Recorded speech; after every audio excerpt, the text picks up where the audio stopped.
Greetings, Jeremy Thomas from Joplin Athletic Association, and we're here today to take a look at the second half of LK Chen's single-handed Dao with our friend and colleague Keith Seeley from Scholar General Channel. Yep, Keith? Awesome. It's great to be here. Yeah, Awesome. Let's get into these swords. Let's take a look at it. So, the first one we take a look at here is a personal favorite of mine, one of the first I got to handle, the Songhand Dao.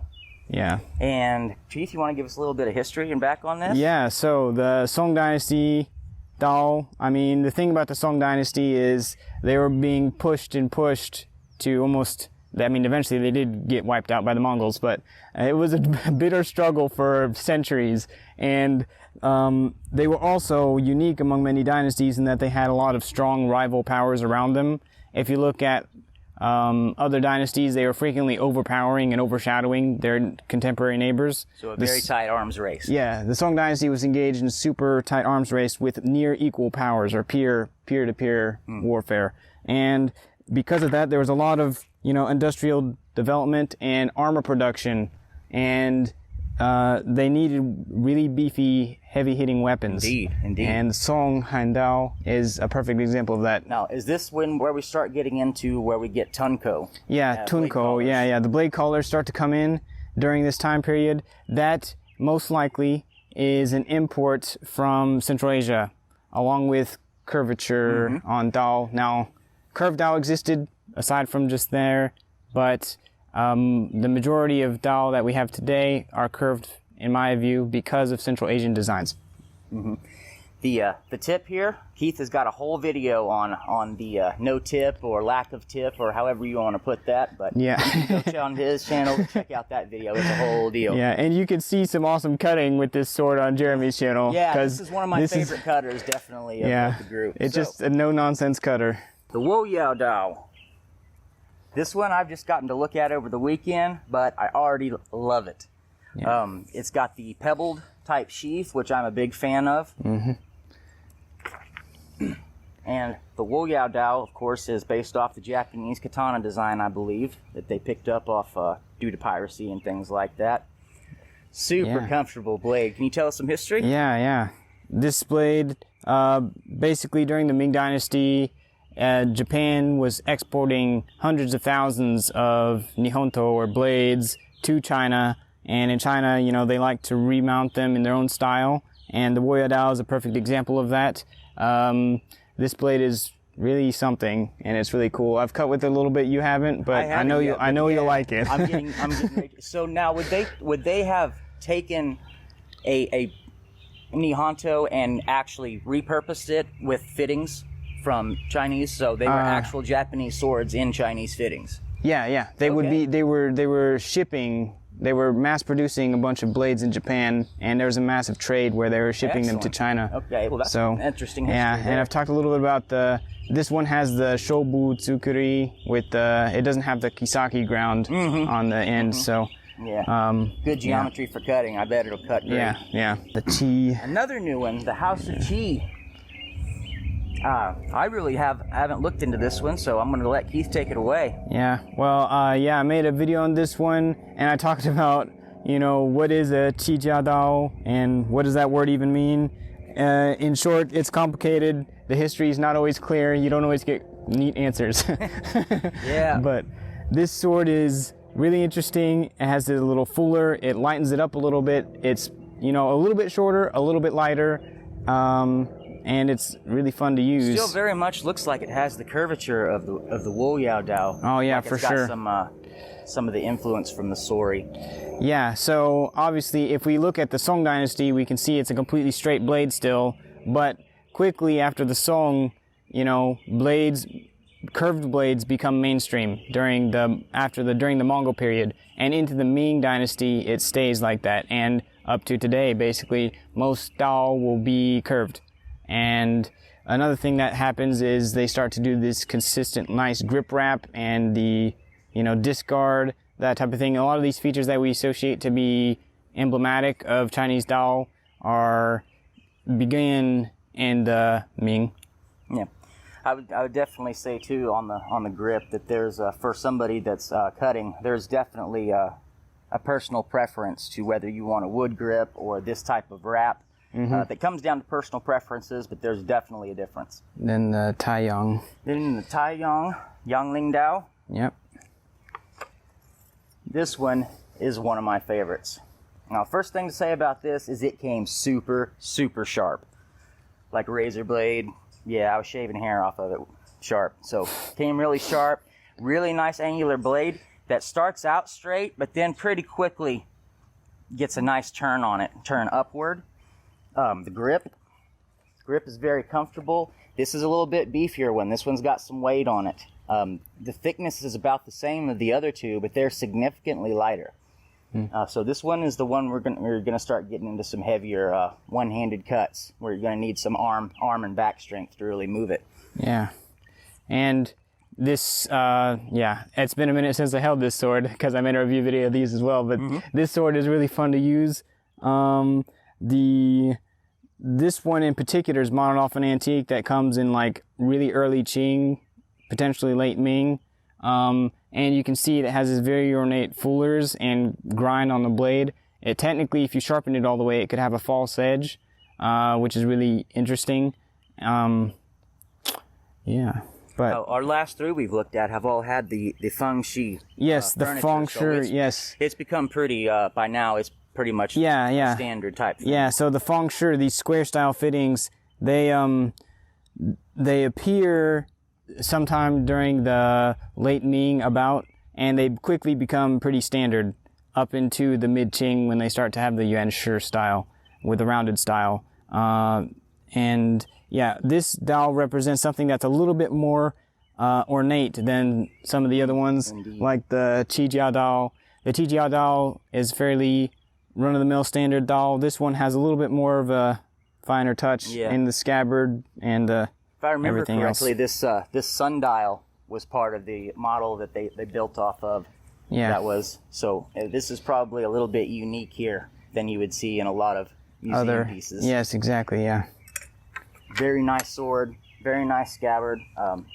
Leather over top of wood. Nice mountings. Yeah. It's a really great sword, and I like that one a lot.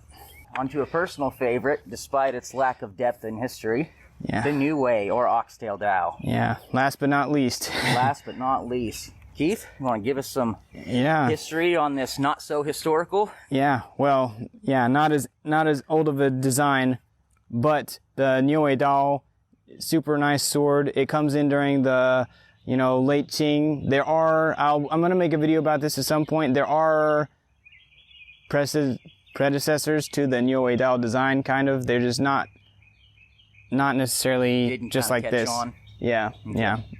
So, yeah, and then this, I know you haven't cut with this sword. No, I haven't, but I'm looking forward to it. Yeah, it's a great cutter. It's one of the things I always concerned with Niue Dao, because they're the ones I've handled the most, is the grip. The grip can often be too thick or too wide or too, as we say, fat. This one is not. It's very angular, oblong, not angular, but it's very rounded. Yeah. Oval, very comfortable in hand. Okay, very good for doing our routines where we have to spin, do flowering, things like that. This is a really fun blade. Its weight is comparable to just about any other Niue Dao, I would say, maybe slightly on the lighter side, because it moves pretty easily. But this is the last one we're up to here, and we're going to take some cuts with these and see how they do. All right, now we're going to take a look at these swords overall, and then talk about what things we like and what things maybe aren't our favorite, and then also talk about what we'd like to see LK Chen try next. Absolutely. So, yeah, which ones do you like a lot? So, personally, I don't have a lot of experience with the further back stuff, but there are some things, especially about this shorter one, that I like. Okay, the Royal Arsenal Hondao. It's a really good sword for somebody that's just starting cutting, or for somebody that's smaller, or like somebody that has wrist issues. It's a really good light sword that somebody can start practicing, get some bottle cuts in. It would be really good for somebody just starting out, I think. So that one kind of became a favorite out of nowhere, which I didn't expect. Yeah. Really, really interested to see how the bigger brothers of that one cut. Yeah. Now this dowel here, it's got some issues for me personally. With the grip and the riveting, okay, that it can get a little uncomfortable, especially during extended sessions. So this one's probably towards my not so favorite, and my personal taste is just I like things that are a little bit less ornate. Yeah. I like very utilitarian stuff, so this one's almost a little too shiny for me. I also gotta agree about the whenever I was cutting and stuff with this one, I did notice that the rivets weren't the most comfortable in my hand, and this one is a little bit more ornate than I'm used to or usually use. Yeah. So this would definitely be something that I would consider as a display piece more than actual cutter. But if you want this style to cut with, it will cut. Yes, it will definitely cut. These, just kind of the same notes on them. They're pretty new to me. I haven't cut with the hidden one yet. It's unique. This one particular Tongheng Dao, I very much like cutting with. Okay, one reason is because you have that back edge there. Okay, we can play around with those snipping cuts like that. But the other reason is because, like you said, it is very mobile. You can do a lot of stirring type movements, a lot of circular type movements, and even bringing it up overhead is you can do a lot of John type stuff with this particular Dao, oddly enough. And like you said, there's some crossover there. Songhan Dao was one of the first to come to me. It is an absolute favorite. Okay, it's just even with all the cool stuff that's been sent since, this is still one of my favorites. It is a beefy cutter. I have not found anything it will not cut yet. So, any thoughts on that one? Yeah. Well, I mean, I gotta say the Song Shou Dao or the Songhan Dao is like a classic OG cutter. Yeah, it's amazing. Definitely one of my favorites too. Absolutely. And it's super cool. Very, very simple, very nice white wood scabbard with black, I think it's hemp cord wrapping, some type of cord wrap. It's very nice, very simplistic. Our wrap's the same around the hilt here. Yeah, that's one of the things I gotta say about the Songhan Dao is the grip is super comfortable. It's so comfortable. Yeah, like some other swords, when you swing them around a long time, you start to get like blisters or things on your hands. This grip, the way it's shaped, the way it's wrapped, extremely comfortable. So Never had any issues with it. Especially for the weight of the sword. Yeah. This one, I'm looking forward to cutting with. I know I'm going to like it already without even having done it. I like the balance on it.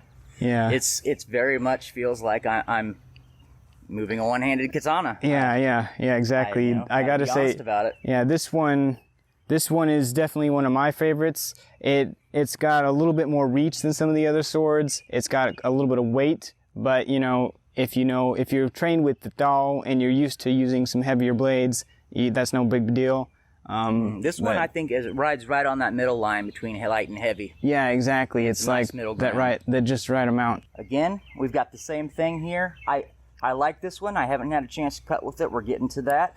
But as far as Dao and this style goes, this is another one that I would recommend good beginners. It's nice and light, very comfortable grip, even if a little small for us big-handed guys.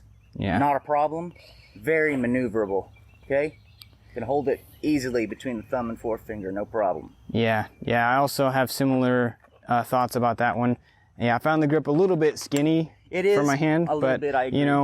But the lightness of it makes it very fast and maneuverable. Indeed. My personal style, I prefer the Woyao Dao, but this one is also very nice, and I do like sometimes using a shorter blade with a big shield. That's always fun. Yeah. It's getting closer again to one of my favorites. It's closer to the top here. Again, we've got another hefty blade with a nice thick spine. Yeah. A good wrap on the angular fittings there. Double grooved, double fullered, so it's taking some of the weight out of the backside. And you've got a nice hefty cutter here, but now again you're starting to get into some weight, so you're going to need a little bit of muscle behind that. That said, this was absolutely the sharpest two blades that came to me were these models. So if you're wanting something for a cutter, man, this is it. Yeah. So this one, the Taiyang Dao, is also one of my favorites. I have to say, I think if I got in a duel with one of these swords, I'd probably choose this one, but this one or maybe the Woyao Dao. But both of these swords are super fun to cut with, very maneuverable if you use Dao techniques, and just a blast overall. And let's look here Yeah. at the New Way Oxtail Dao. This one comes in, got a very nice, again, sheath. I love it when they use the white wood. I like the white wood stuff. Yeah, it makes it stand out. It's high contrast. So. Black fittings, all pretty standard there. Same typical mounting.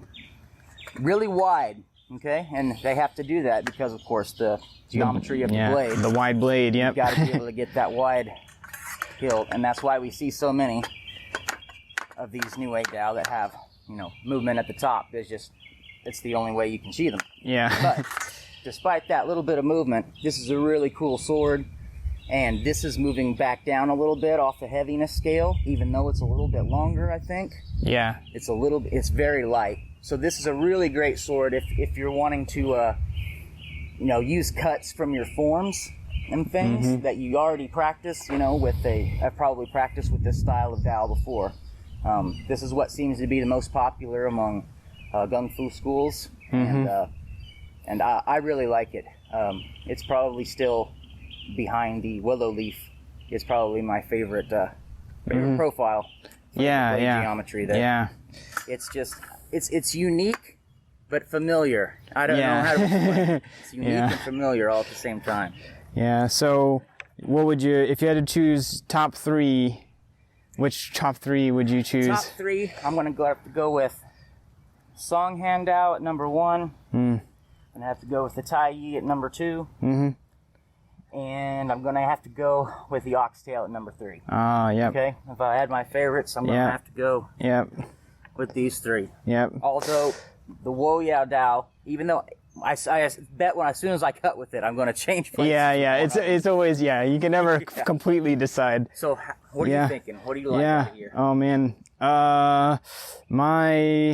It's kind of a tie, but my top one is probably either the Songhan Dao or the Yanling Dao. And Both then great cutters. Yeah, both are really fun. And then for third, it's probably going to be the Woyao Dao. But the New Way Dao is a close right there, because those, I think in particular, those 4 models, the Songhan Dao, the Woyao Dao, Yanling Dao, and the New Way Dao, are kind of some of LK Chen's best designs. Now, that's just partially, we have some bias here because we just do. Yeah, well, we should. I'm preferential towards sabers and always have been since I got into TCMA. Just because they are so comparable to a katana in the way that they move and the way that they're built. Yeah, and we're definitely in Team Dao, and we're definitely trained more to use weapons more like these ones towards this end. Now, these Han Dynasty ones are really cool. I like them. But the techniques that I'm trained for, the wrapping and all this types of things, we don't have it's not a lot of information on the systems that use these older style weapons. Yeah, exactly. And if we had the types of shield they'd be using, if we're riding on a horse, maybe some of these calculations would change. All these variables, right? Yeah. For actually cavalry, as in on a horse, or against cavalry. Yeah. So on.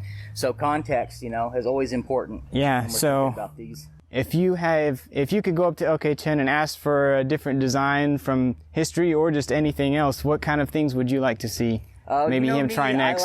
I like big swords.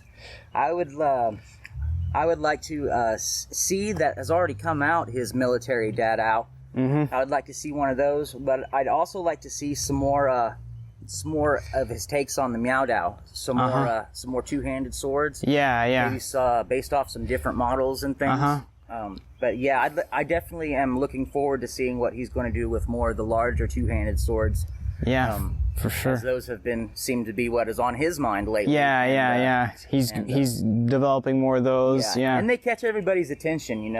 Great big swords. I mean, it's hard to not be impressed by them. They're just yeah. But these guys, even being just regular size, they're a lot of fun. A lot of great cutters amongst here. Like Keith said, this is where I would say your more practical cutting stuff is going to be, and back here is where your more ornamental type stuff is going to be. Not that these can't cut, they absolutely can, but as for comfort and stuff, when you get more into wrapped hilts and things, I feel like those are more practical and comfortable for long-term cutting and things like that. Yeah, so now I'm a special type of particular historical-minded person. So when I could, there's like a million different directions that I would think LK Chen could go. Right. And he has the potential to do a lot of things. And if I was, the thing is, I would choose things that might not be very popular, just that are cool and unique historically. So I think it'd be really cool if he, for example, added a Yuan Dynasty design that's actually, because we know that during the Yuan Dynasty there are a lot of Central Asian swords getting into China, and during the Ming they also stayed popular. They called them the Shizige, it's like the character 10, it's like a cross. So the cross guard of the swords would be like the cross, like you see on a Shamshir or like a, Mamluk saber. And those were being used in the Ming Dynasty. Interesting. So I think it'd be cool if he had just straight up had a Central Asian sword as in his Chinese sword lineup. And I also think it'd be really cool if, he had a Tibetan type design. Now, Tibetan swords are pretty straight. They're kind of like a mix between the Song Dynasty and some of the Tang Dynasty stuff. I would certainly agree on that. Those are really interesting swords that nobody so far has really taken a good in-depth look at. There's no reproduction out there. Yeah. If you wanted a reproduction of Tibetan sword, it has to be custom ordered. And that gets pricey. So that would be something that I think would be really cool for him to maybe take a look at and see if he can come up with. Yeah, exactly. Tibet is definitely got some interesting swords that you can definitely tell there's some Chinese influence. There's a lot of the thing is and we say that these are Chinese swords or Japanese swords and all this stuff. In reality, a lot of these designs and philosophies were all interacting and mixing with each other. Nothing's as monolithic as people like to say. It all comes, from here and there. And sometimes, sometimes things can be even just serendipitous, Somebody has the idea for a D-ring guard on one side of the world, and all of a sudden the people on the other side of the world have the same idea. It doesn't necessarily mean that there was any direct contact between those two cultures.